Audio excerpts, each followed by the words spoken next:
And I've been very depressed because this is the exact day, the time of the year that I was kidnapped 151 years ago.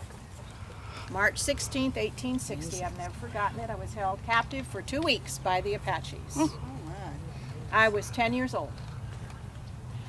I had been born in the old Pueblo. My father died shortly after my birth, but my mother was very self-sufficient, and I helped her a lot, cleaning houses, and I knew everybody in the old Pueblo. I was a very happy-go-lucky, inquisitive child. I particularly liked a family by the name of Bill Kirkland and his wife, Missouri, who were newlyweds.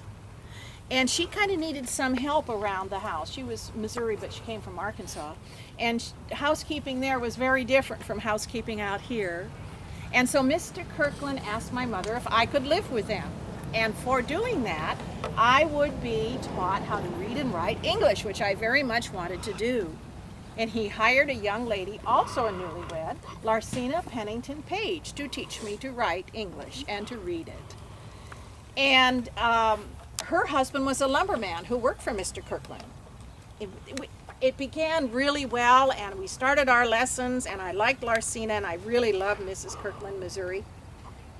But Larcena was sick and had a touch of malaria coming on her, and her husband suggested that she accompany him and his partner up to Madera Canyon to do some lumbering. It was a higher elevation, and maybe that would help her malaria.